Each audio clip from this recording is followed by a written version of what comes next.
Hey there! Welcome to another episode of Dropping the Hammer with Daniel McFadden. I'm Daniel McFadden. On today's episode, I get to have my first one-on-one interview with ThorSport Racing's Ben Rhodes. Last time you saw Ben Rhodes, he was celebrating his 2021 Camping World Truck Series championship. You most likely have seen the video, including this moment. We'll go back to Daniel and then up front here. Okay, then you mentioned you might be doing karaoke. What is your go-to karaoke song? Ice Ice Baby for sure. I sung that at my wedding, but I don't remember it. And here's what I'll say. I think I've said this before, but here's what I'll say. I got a list of songs on my phone for just this thing. It's inebriated song list is how it's titled. And I got about 30 to choose from because I can't remember them when I'm in the moment. So I got to go back to my list, and I just got to say, ooh, I like Break Up in a Small Town. I like Ice Ice Baby. What's some other ones? Oh, Welcome to the Jungle. I like Welcome to the Jungle really well. So as I said, this is the first time I've gotten to talk to Ben Rhodes one-on-one, and the first time I've gotten to talk to him since that night in November. This is a really fun interview. We go deep on Ben's upbringing in Kentucky, what he remembers about that night in Phoenix, how he tried to avoid watching the press conference video for as long as he could until it was sprung on him at a ThorSport margarita night dinner. And we also go into what he hopes to achieve in the next year, in addition to winning his second Truck Series championship, and what he's wanting to improve on as a driver, and also we talk about how he perceives himself now in the NASCAR landscape after his championship run. Again, it's a great interview. Really enjoyed my time with Ben, and hopefully, as the episode closes out, we'll begin to see a certain playlist of Ben's that he first mentioned back in November after his title run. So here's my interview with ThorSport Racing's Ben Rhodes. Ben Rhodes, welcome to Dropping the Hammer. Yeah, thanks. Thanks for having me. So, it's been the last time I saw you was in the media room at Phoenix Raceway. After Say no more. which I want to say thank you for giving the best press conference of my career. Well, it wasn't on purpose. It just kind of happened. I was pretty excited, having a good night, and But I also want to say this. I for the occasion, I did wear my Welcome to the Jungle shirt. I don't usually publicly say what racing shirts I buy just for journalistic reasons, but when you ask a question that leads to a shirt design, you kind of have to get that shirt and you kind of have to brag about it. Yeah. Hey, thanks for asking that question, because you made one of the highlight reels. I don't remember a good portion of that, but it was incredibly fun. that was going to be one of my questions was how much do you remember about your post-race celebration from early November? Yeah, I mean, so time kind of moved a little funny that night for me. Like from the drop of the checker flag, you go from thinking that nothing is real and like this can't be happening, and then it is happening, and then before you know it, it's like a 6-hour adventure of media, and then they do all these photo shoots, which I gotta say are really cool. Like it's like memories of a lifetime. They capture the moment so well. They have all these different photographers there, and you stay after pretty much after everybody is gone. So it's midnight, 1 a.m, and you're still at the track. 2 a.m, you're still at the track. You're in your champagne, nasty, sweaty, soaked race suit. It's getting cold in Phoenix, and I had already been a little inebriated, so time was moving a little funny. I just remember getting back to the hotel at like 3 a.m, and maybe later than that actually, and just completely crashing. Like I was done. So there was every ounce gone. So there wasn't a party back at the hotel like you told us there was going to be. I wanted one, but I've never won a championship before, so I had no clue how long I was at the racetrack for. so I'm thinking, oh yeah, I'm doing this media center deal, and I'm out of here, just like a normal race win. No, I was at the track for a good 5 more hours or so. The party was like, I don't even know. When I finally got out of the racetrack, I did go to where the after party was, and I just saw the remnants of it. Like it had already, happened, and the fun had already taken place. And yeah, about 3:30 maybe, I think, maybe later, I was at the hotel. And by that point I was just crashed. I was done. All right. So eventually you had to actually have gotten a party, right? Yeah, eventually we did. Yeah, eventually we did. And it's funny, I didn't get to actually see the crew members since that press conference until I went back up to Sandusky, and that's when the party took place. Because our crew guys, we tried to get them to stay after winning the championship.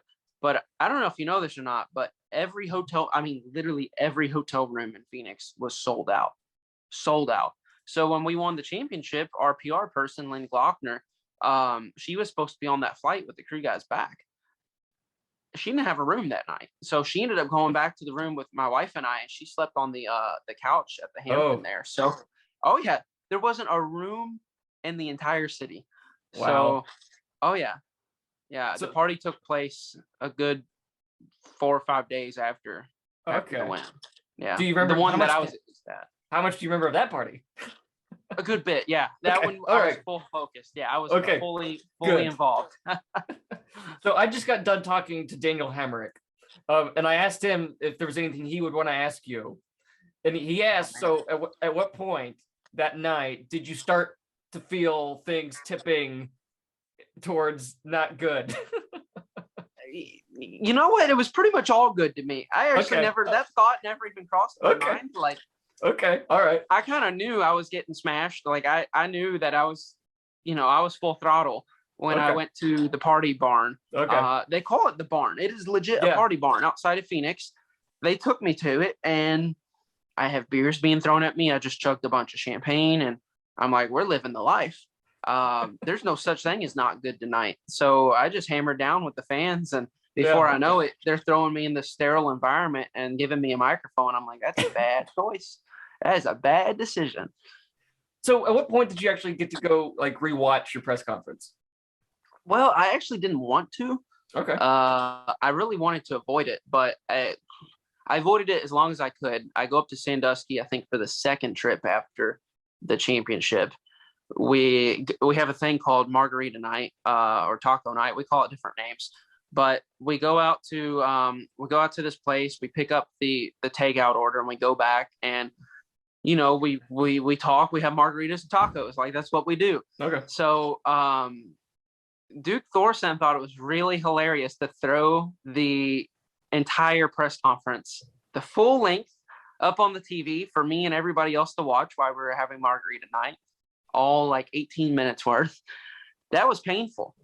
I had to drink more margaritas than I probably should have that night just to watch it. Oh wow. Well, what stands out to you about it? Like what sticks with you? I'm not even asking this like in a joking manner. I'm just curious, like experiencing it afterwards. Yeah. What stands out to you about the performance you put on? Well, that was a performance for sure. I would say the number one thing that stood out to me, I impressed myself on, was the ability to not look at the beer can and turn the logo directly into frame for the camera. I was like, wow, I'm better at life when I'm drunk. It's like, I don't think I can do that. Like, that went really well. I felt like I was more graceful in that state. Not saying that's a good state to be in at all, but I felt like I was pretty graceful for that. There is always that period when you're drinking where, hey, you feel like you're better at stuff, but then it eventually it'll cross over. It crosses over into overcorrection.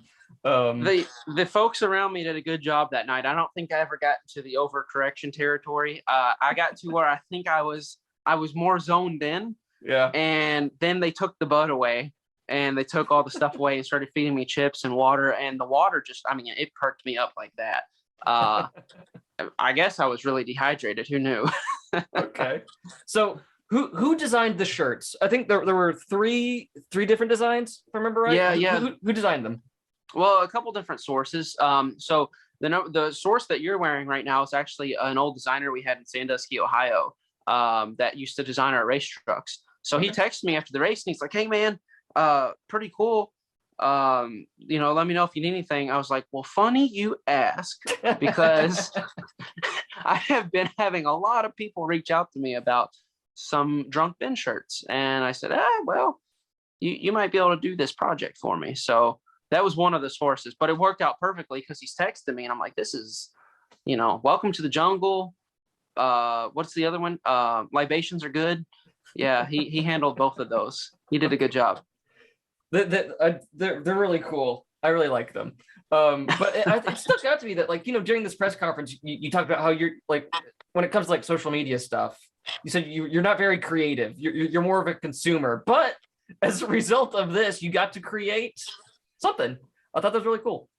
There was creativity coming from that, that's probably the height of my creativity. I wouldn't say I'm a creative naturally at all. I think, what's the thing they say, like there's right brained and left brained people, and like the right brained are the ones that are, very, they're like stiff as a board and not creative. That's probably me. I don't know exactly how it works, but yeah, I know what you mean. I definitely know what you mean.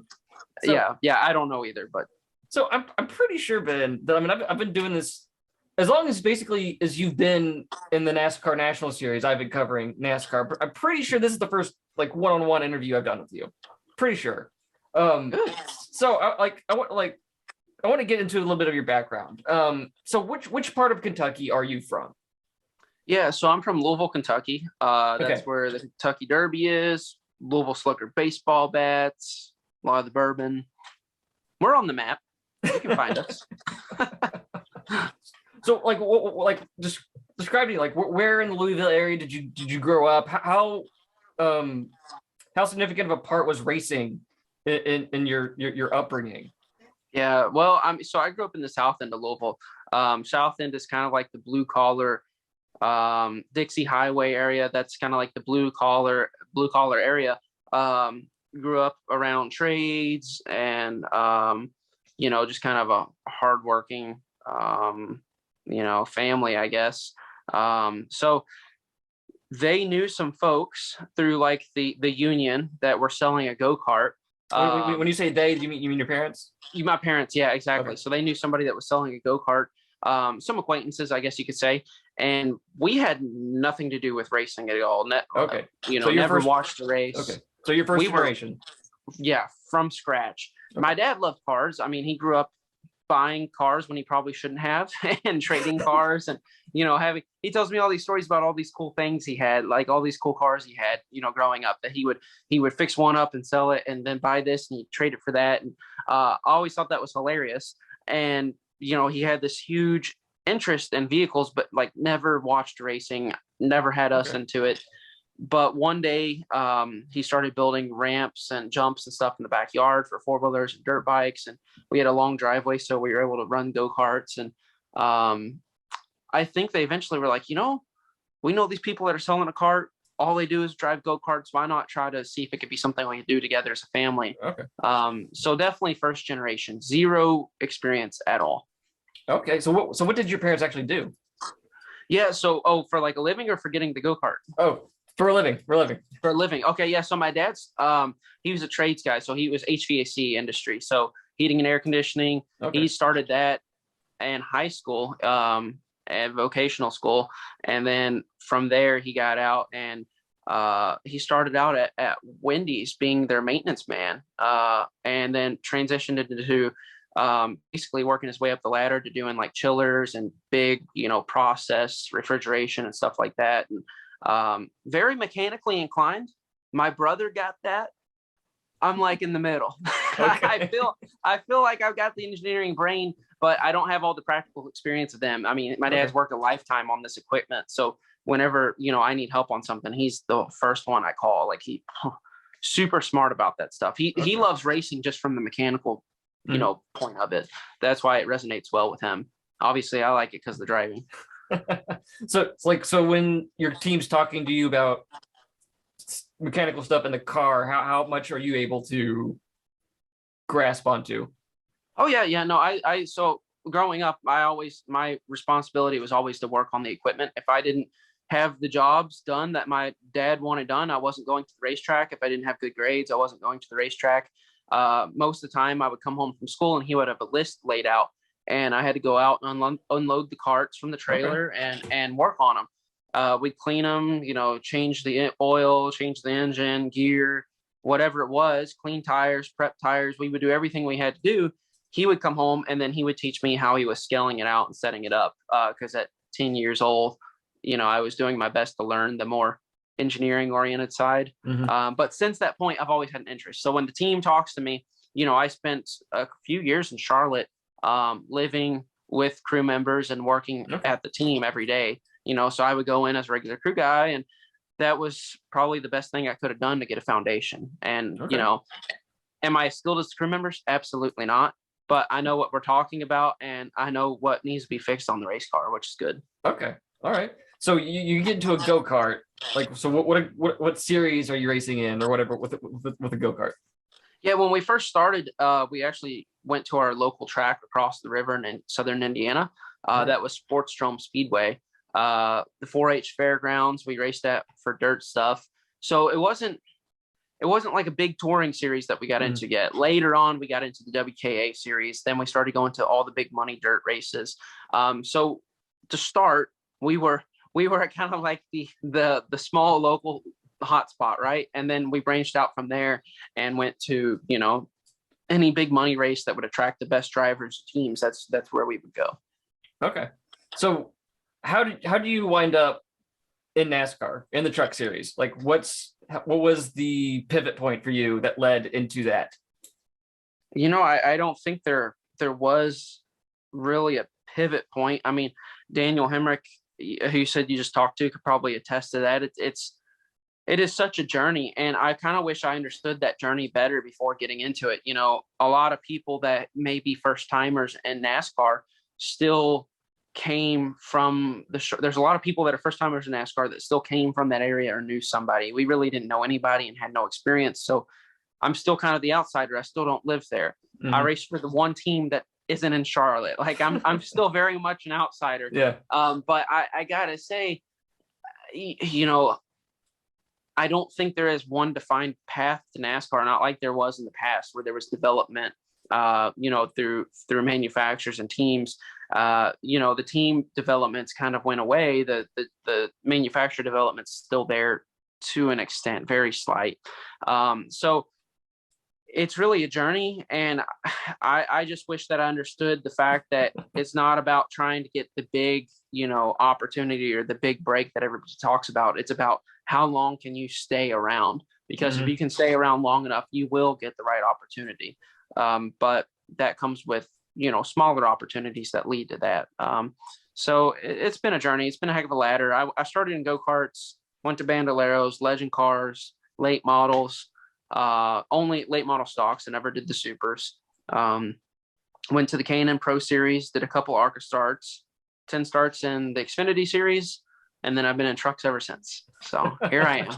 Made my first Cup start last year. How about that? Well, yeah, I want to get to that eventually. So, like, you finally, like, you get your 10 starts in the Xfinity Series. So when you finally wound up full time in trucks back in 2016, at the age of 18 or 19, you're 19. Okay, 19. So what? Describe to me, like, for you, what the landscape looked like in NASCAR. What did the path ahead of you look like? What were you anticipating how things would play out for you? I wasn't anticipating anything. 2015 was a very hard year for me because I go from the K&N Series, bias ply tires and winning the championship and kind of being at a high moment for my career to only running 10 races and trying to pick something up that's not easy and a relatively short amount of time with very sporadic intervals with no practice. Essentially, I show up to the race to practice, but no real testing. So it was very difficult. So the opportunity to run full time to me in trucks was just like that was everything to me. I was just so glad to be full-time racing again. So once I got to ThorSport, I never really knew what the future looked like. I had no real plans. I was just trying to go year by year and see what would happen. I mean, if you win a few races, it certainly puts your name on the map and opportunities will come your way. But it's not been easy. So now that I've been at ThorSport for a while, I've got to say I love where I'm at. They become like a family for me, really. Mhm. I don't think of anybody there as somebody that I have to work with. Like, they're all friends of mine. It's all people that I would go to bat for on or off the track. It doesn't matter. So people ask me all the time, they're like, do you have any ambitions to go to Cup? And I say, that's not really my decision. The whole reason I'm racing right now is because the opportunities Duke and Rhonda Thorson have given me. Any opportunity like that, I'm obviously going to talk it over with them. But I'm 150 billion% focused on another track championship right now. Like, that's all I want. I got a taste of what that was like last year, and I want more. Like, that was, I learned that, like, it goes by so fast, and I don't know, like, once you have it, you can't live without it.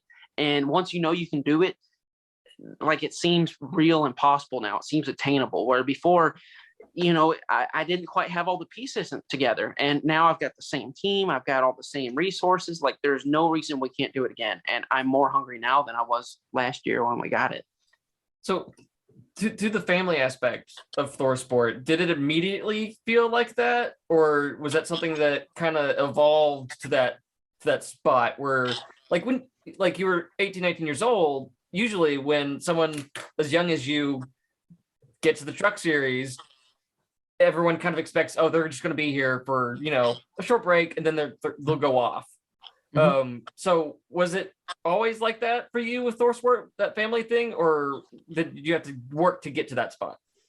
Well, it's funny you mentioned it. Everybody does kind of go off eventually. I've been one of the very few people that have stuck around in the trucks, and it's become a home for me. I wouldn't say ThorSport felt like a family initially to me. The very first year, it takes time to get to know people, but I could tell right away that this place was different. It had something special, like this unique culture. The way that Matt Crafton interacts with people, it's just, it's something else. It's special, and he's a special guy. So I could tell there was something about it, but it probably took me till 2017, 18 to really feel like family. It took a couple of years. It's like getting a new puppy. They're a little bit hesitant about you, but before you know it, you guys are family, and you can't live without one another. At least that's how I feel about my animals. How many animals do you have? What are your pets? So I grew up with a bunch. Right now, my wife and I only have one. We have a French bulldog. So I grew up with a bunch of dogs, bunch of cats, fish. Like, we had all the animals. It was like a zoo. But now we just have one French bulldog, and I would like to have more, but we travel, like I was telling you, we travel so much. It's kind of hard just to take care of him at the moment. We take him where we can to races, but that's also a little difficult. Racetracks aren't the most dog friendly atmosphere sometimes. Okay. All right. So how long, when did you feel comfortable in the Truck Series? Like, when did you okay, this place, it's kind of my vibe. It's kind of my speed. Yeah. I mean, that's kind of an always evolving answer, I guess. I think if you're ever really comfortable, you're going slow. Okay.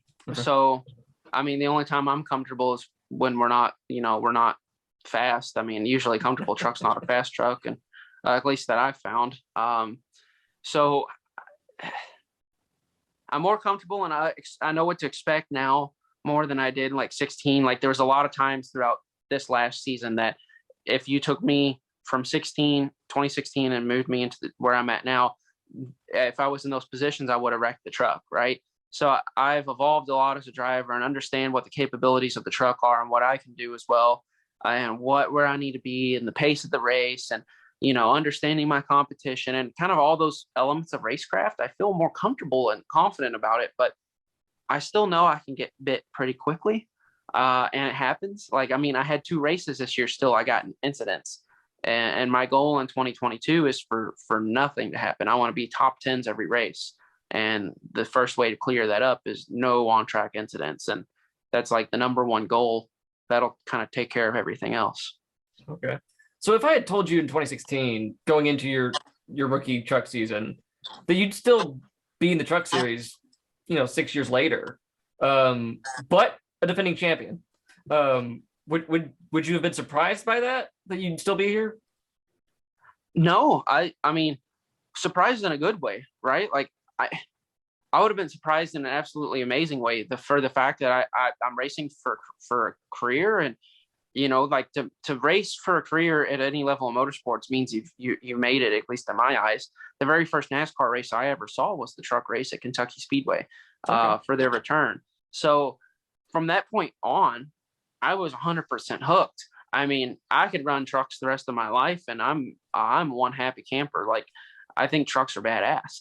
So you could tell me that, and I'd be doing backflips. I mean, to me, I get pinch myself. I'm living the dream, right? Like, it's what I dreamed of as a kid, and I'm getting to experience that. So you told me that, I'd be pumped. I wouldn't change anything. Okay. So you did make your Cup debut last year at Sonoma, of all places. How did that opportunity with Spire come about, and why Sonoma? Yeah, well, that caught me off guard, to tell you the truth. I go into 2020 or 2021, and I head down on the truck series. Nobody, there's what opportunities would even come this way to kind of run something? Just work on the trucks. I get a call from my friends at Spire, who I've known for years and years, and they're like, "Hey, Justin Haley is racing at Mid Ohio. He can't make it out to Sonoma. Can you fill in for him?" Okay. I said, "Are you sure? Like, I've never driven a Cup car. I've never even sat in one. I've never even been close. Like, I don't even know if I've ever touched one before. And I've also never been to Sonoma. And hey, by the way, there's also no practice. Yeah. So are you really sure this is a good idea?" And they said, "Absolutely." So I enjoyed that experience. It gave me a huge shot of confidence, just for the fact that, like, somebody believed in me enough to literally put my butt in a race car that I've never even fired the engine up before at a racetrack I've never even been to, and they trusted me not to wreck it and to still get them a good position. So that was a huge shot of confidence. I loved the heck out of it. And now, looking at our schedule, boy, am I glad that I did that. I mean, we're going to Sonoma now, and I'm going to go back, and what I know, the trucks, I'm going to go back in that, and with experience at a track. And the rest of the people in the series, I don't think have any. If they do, it's some of the older drivers. Crafton might have made one truck start. Crafton, I think, has, and maybe some of the ARCA West competitors have probably made starts there, but very few. Mm-hmm. So I feel like I just got this, I feel like I just got this awesome opportunity, and it's kind of thanks to Spire for giving me the opportunity last year. Well, one difference will be that they're not using the carousel this year. Yeah. So, but I've still seen turn 1 and 2 and 3, and a lot of good stuff came out of that. Exactly. So what's the memory that stands out to you from that day? The big one's the shock factor. Like, I sat in the car at the shop, and they get the seat all right, and the belts and wheel, and we get it all adjusted. I go to hop in the car, though, for the start of the race. I fired up. I'm like, oh, okay, it's a little different, kind of getting a feel for everything. I go to pull off pit road, and I go to spin my tires up, start getting some heat in them, and I about spun out. And I was like, wait a minute, this is different than a truck. That was an eye opener. My eyes went from like this to this, and it kind of got me a little nervous for the start. I was like, holy, I just about wrecked this thing pulling off pit road. You got to remember, that's the first time you've been touching the throttle, brake, anything. Like, literally everybody else in the field had an opportunity to practice or do something prior to their first Cup start or a test or something. So this was incredibly difficult. But I'll say by a third of the way, 2/3 of the way through the race, I felt pretty pretty relaxed and comfortable. And by the end, I started hustling it and charging, which I had to. We started getting run over by some people for the last few restarts. It got really elbows up and a lot of crazy driving. So when Spire reached out to you, did they like did they give you like the reasoning about why they thought of you for that race? Well, for one, it was kind of like a unique opportunity because the crew chief for that car was my crew chief in my first Truck Series race. So Kevin Bellecourt was my first crew chief in the Truck Series. He was crew chief in that car. He was also, like the car chief for me in 2013 and 14 when I raced in the K&N Series. He's kind of one of the first few people that I befriended in North Carolina. So that was a really unique opportunity to kind of work together with him again. I was a Spire driver at one time before they had the race team. So there was a lot of good synergies, and I already knew all the people. So it made sense on the people standpoint. Their reasoning on the racing standpoint is they watched the Daytona race, the truck race that we won.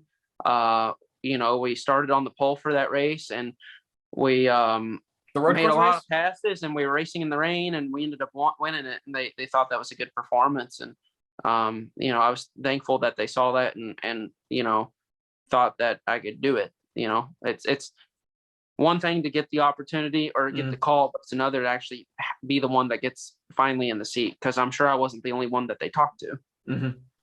All right.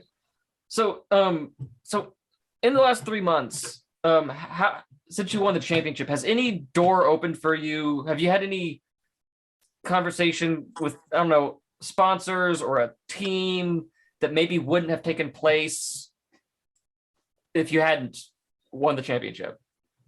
Yeah. Well, I can't speak to the sponsor side a whole lot yet, but yes, some really, really good things are working on that side. A lot of great conversations, multiple different companies at the moment. Things that, it's hard to say, but I really do believe that the championship influenced all of that and certainly made the conversations happen for sure for some of those companies. Also, opportunities on the competition side that I've been working on a little bit that maybe wouldn't have been around without the championship. So for sure, it's been a life-changing event for me. And I'm still feeling, I'm still seeing all of that to this point. I don't think it's something that you just win the championship and it goes away. Like that, that sticks with you. And so far, a lot of good things have been coming from it, but things move slowly. It takes time. And I hope all these things that we're working on come to fruition because it'd be really cool to show that, performances matter. Because that championship is now permanently on your resume. They're not going to take it off. And like Sheldon Creed proved, like he won the year before you, didn't immediately get an Xfinity ride until the following year. So, things could change for you over the next few months. So yeah, I'm already seeing those changes just on the sponsorship side, which has been cool.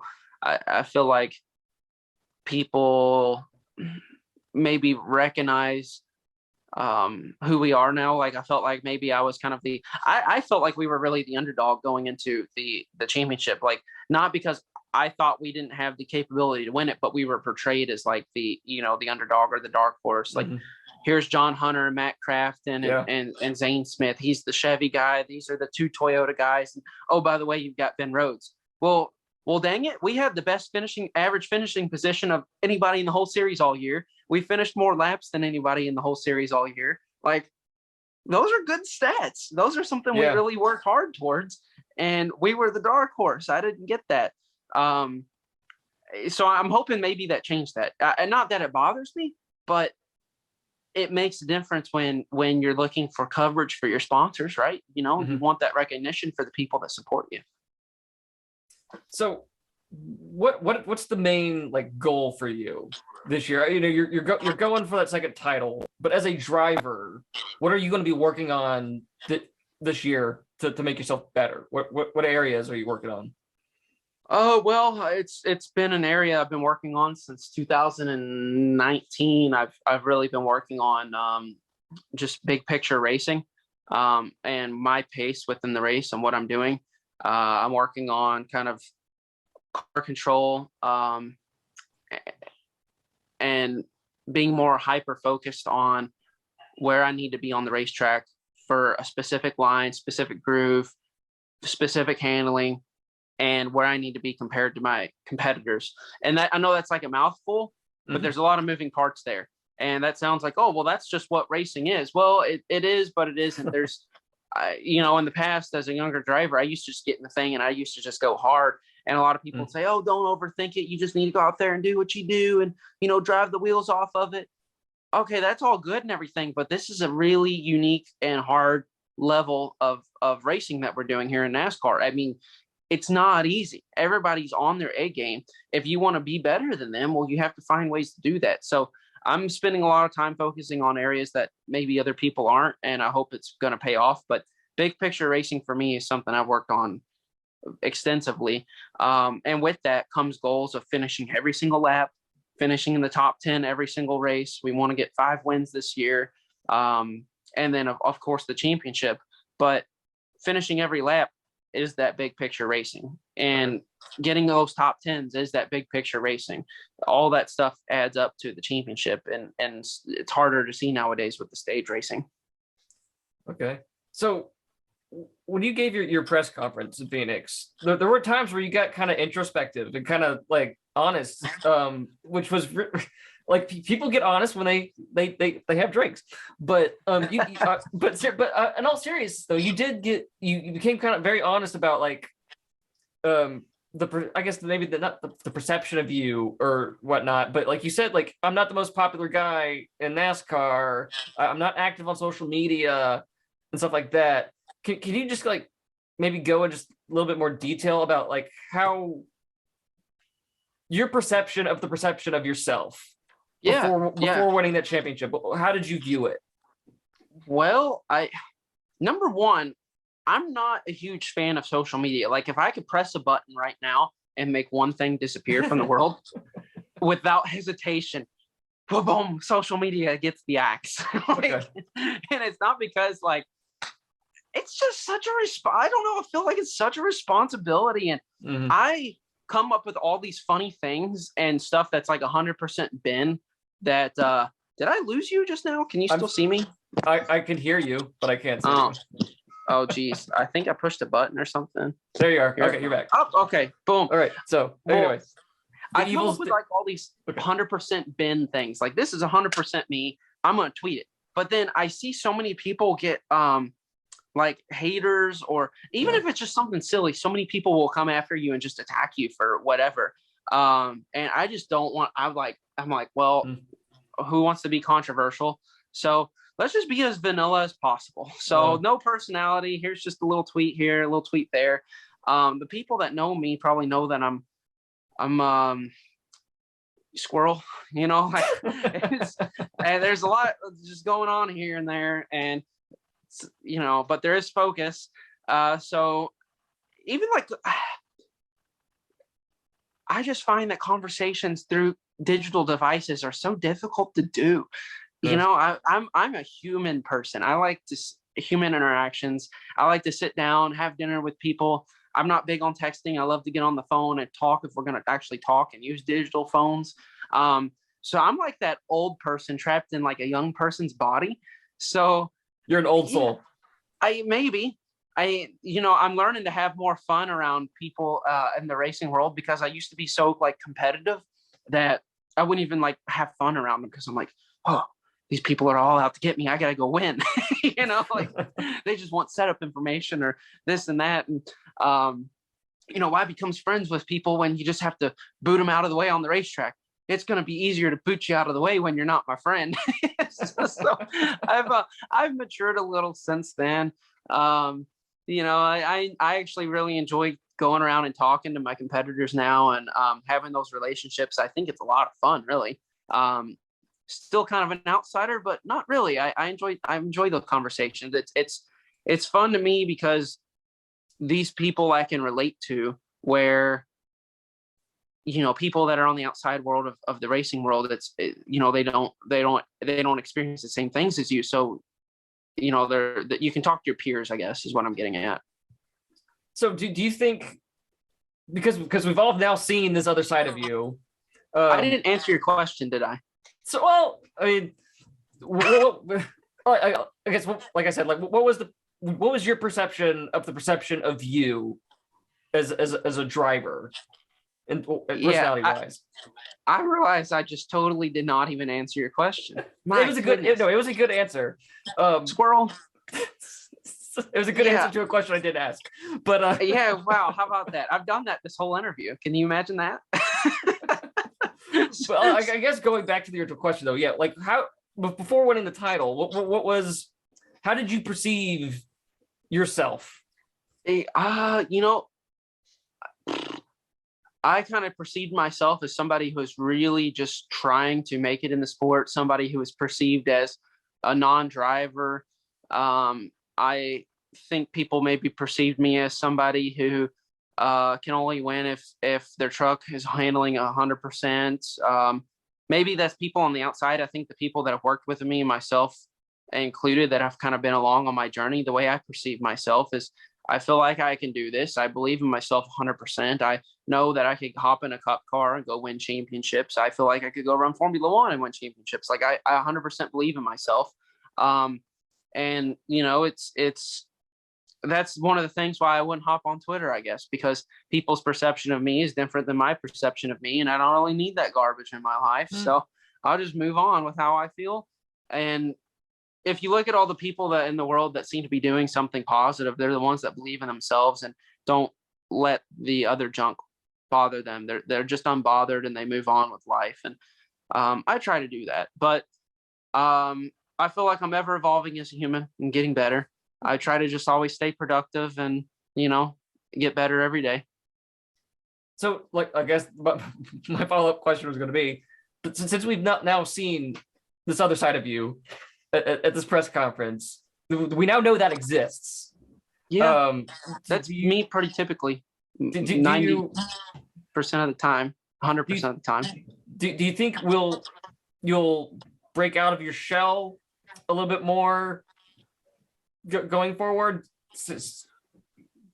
Maybe. I mean, that is me around my closest group of people. My wife, my brother, sister, maybe my parents occasionally. Yeah, I mean, there would have to be probably some more libations involved to get me out of my shell, maybe. So we just got to win more races is what that comes down to. Happy Ben is a race winning Ben, and a race winning Ben partakes in libations because he doesn't get out much, and he usually doesn't libations often. If that's you just came up with your next shirt design, Ben. Race winning Ben is a happy Ben. yeah, I don't libations much. Whatever that means. So, like, where do you now, as a defending truck champion, how do you view yourself in the NASCAR landscape now? Better. I mean, before I felt like, yeah, for sure, we were the dark horse, the outsider. I feel more like you know that shirt some people wear, I don't know the movie reference, but it says like, this is the circle of love, and it shows like no circle. Okay, well, if this is the circle of love, I was out here. I feel like I'm like right on the cusp of the circle of becoming, you know, part of that love group. Circle of love. Yeah. I'm trying to think of a movie that I don't. Circle of Life. Is that what you? No, I really don't know what I was saying there, but I'll tell you what. I feel closer to being in the circle. That's what that was the point I was referencing. Okay. I don't know if I got it across, but I tried. I get it. I get it. I get it. Deal. So how much right now? How much is the idea of advancing to Xfinity or Cup? How much is that part? How much does that drive you at this point? It really doesn't occupy my mind at all. I don't really think about it at all. I mean, if I get another opportunity to drive in some Cup races this year, that'd be really fun. Again, I'd go ask Duke and Rhonda because they're kind of like, I mean, I don't think I've ever told them this, but they're kind of like my parents in a way. Like, I mean, look, they could get rid of me tomorrow for racing. Say, hey, Ben, I don't know if we can continue down this path. I would say, okay, that's cool. But I'm still gonna come up for pizza night on Thursdays because we've had so much fun over the years. Like, here's the deal. Like, I've learned so much from them. Like, we got into the paving business and the seal coating business because of Duke and Rhonda's influence on my life. That's products that they make in the business world is Seal Master. So I got into that world outside of racing because of their influence on my life. They've been a huge influence on me.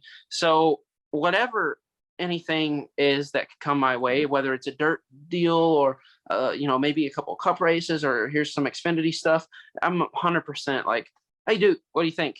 And he's always a straight shooter, and he's pretty much right about, I don't know if I can tell him this, but he's pretty much right about everything. Hope he's not watching, but he'll say something and it always turns out true. I'm like, where's your magic crystal ball at?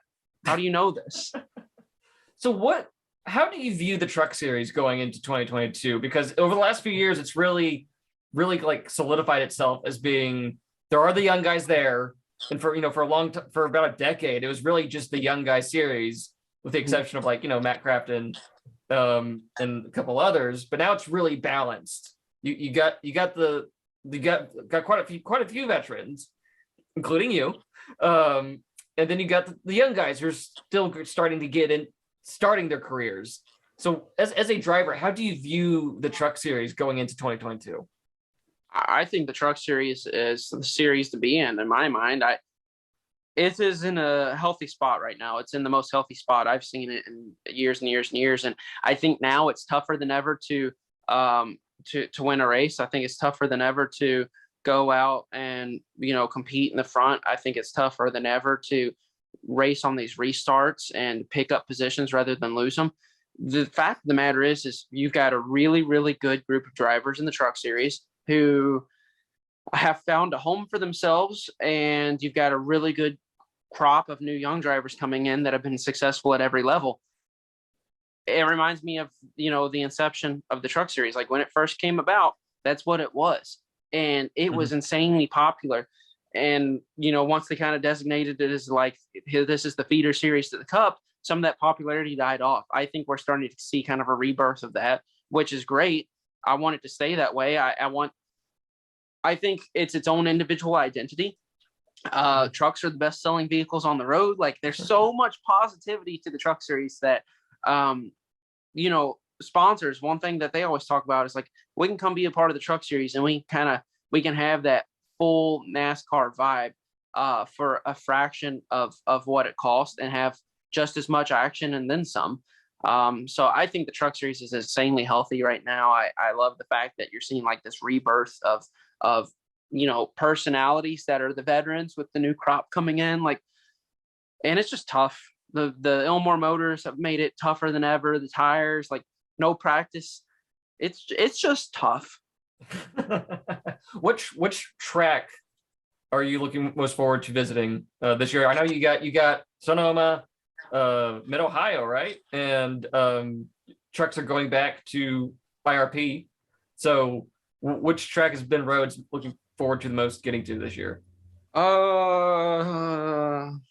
Sonoma.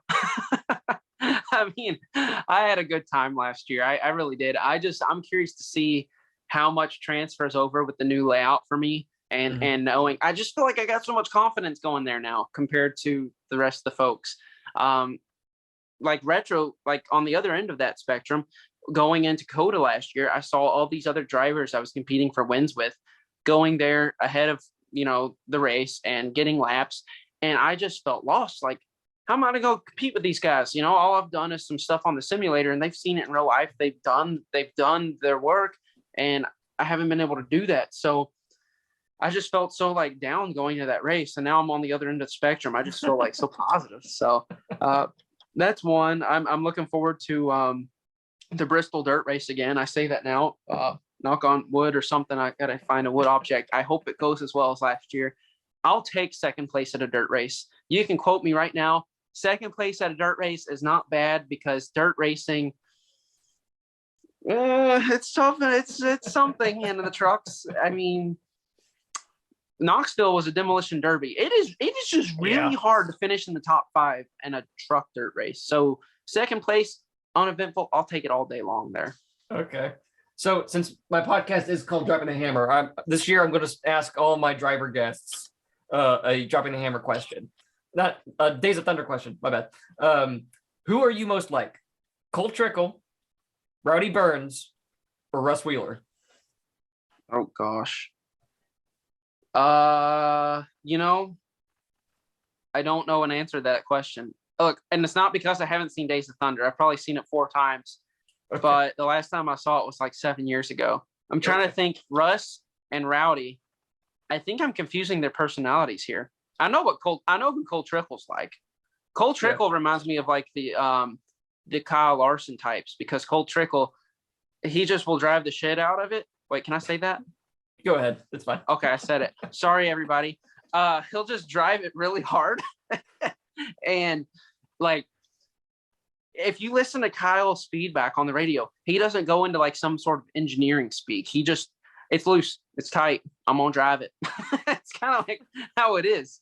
For me, I'm gonna drive it, but I feel like sometimes I probably go into too much depth on what I'm feeling, and it can get confusing. So Okay. I don't know who that would be. Who would that be? Probably Rowdy Burns, because he's really, he's a pure, one of those, the pure racer kind of thing, or I don't know. He was the hard-nosed guy though. So Was he? yeah. Okay. Huh. I feel like I'm a mix. I'm like a conglomerate of those drivers. That's a big word. Yeah. Conglomerate. Thank you. I got a thesaurus sitting right here. I'm reading them right now. Please Joke. Joke. Okay. That's a lie. That was a good. You delivered that very well. You're welcome. So one thing you mentioned back in Phoenix was that you have a playlist that you go to for karaoke. You called it your inebriated playlist. You should definitely make a Spotify playlist and publish that. Ooh, that's a great idea. So it's actually inebriated song list, because I'm not even that fancy to say playlist. That is a great idea, because all those songs, that would make life so much easier, because all of those songs are literally on a list. I look at the list, then I go to my Spotify and I find the song if I want to play it, if there's actually no karaoke in sight. So, wow, you are a smart cookie.